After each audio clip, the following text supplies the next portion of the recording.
దేవుని దయ వల్ల ప్రభుత్వం ఇబ్బందిలో ఉన్నా కూడా మీరందరూ రిక్వైర్మెంట్స్ ఇవ్వండి. కోదాడ నియోజకవర్గం ప్రతి మండలం ప్రతి ఊరు తీర్చిదిద్దాలి అని నేను కానీ ఉత్తమ్ కుమార్ రెడ్డి గారు కానీ అనుకున్నాం. కాబట్టి మీకు ఏ ఫెసిలిటీస్ కావాలన్నా స్టాఫ్ రూపంగా వాళ్ళకి ఇచ్చే శాలరీసా లేదా ఫెసిలిటీసా మెషినరీయా ల్యాండా ఏది కావాలంటే అది కానీ తెలియజేసే బాధ్యత మీది, మండల నాయకులది, హాస్పిటల్ సిబ్బంది ఇక్కడ ఉన్న అందరికి. అండ్ క్వార్టర్స్ కూడా కడితే బాగుంటుంది అనుకుంటా నేను. ఎందుకంటే మనం స్టాండర్డ్ గా డాక్టర్స్ ని తీసుకొచ్చి ఇక్కడ పెట్టి నర్సెస్ కానీ అప్పుడు మనము 24/7 కి తప్పకుండా ప్రయత్నం చేయవచ్చు. అండ్ ప్రతి నియోజకవర్గంలో ప్రతి మండలాన్ని కానీ ఫుల్లీ ఫిటెడ్ అంబులెన్స్ తుమ్మల గారు కానీ మన ఓన్ ఉత్తమ్ కుమార్ రెడ్డి గారు కానీ అందరూ మంచిగా స్పందించే వాళ్ళే ఉన్నారు. డెవలప్మెంట్ కోసం ఏది పోయి అడిగినా వాళ్ళు నో అన్నారు. రీసెంట్ గా కోదాళ్ళ మనకు పొన్నం గారు 14 కోట్లు మనకు కొత్త బస్ స్టాప్ కి శాంక్షన్ చేశారు.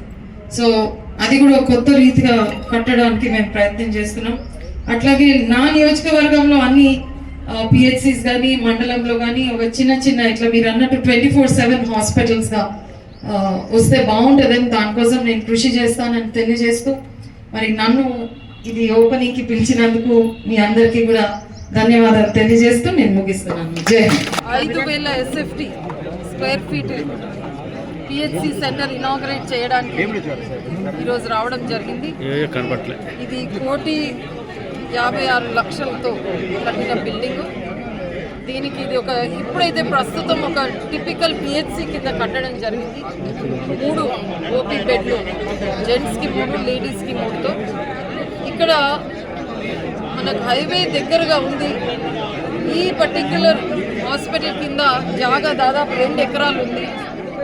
మనకు యాక్సిడెంట్ కేసెస్ ఎక్కువైతాయి హైవే మీద అని ఇక్కడ లోకల్గా అందరూ ఇదే ఫెసిలిటీని 24/7 అంటే 24/7 24 గంటలు 7 రోజులు పూర్తిగా పని చేసే విధంగా ఇక్కడ ఏర్పాటు చేయమన్నారు. మరి దానికి కొంత స్టాఫ్ ఎక్కువ అవసరం ఉందని నియమించు గారు అన్నారు.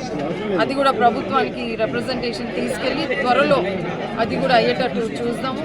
మరి ఒక ఫుల్లీ ఫిటెడ్ అంబులెన్స్ కోసం కూడా మేము ట్రై చేస్తున్నాము. దాంతోపాటు మన కోదాడలో ట్రామా కేర్ సెంటర్ కోసం ట్రై చేస్తున్నాము.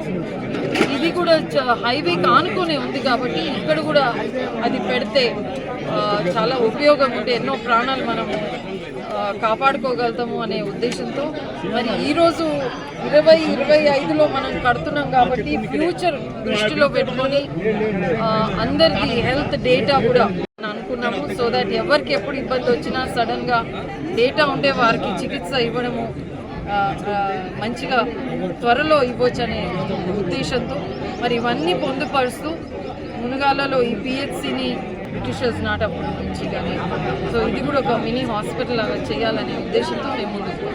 Thank you.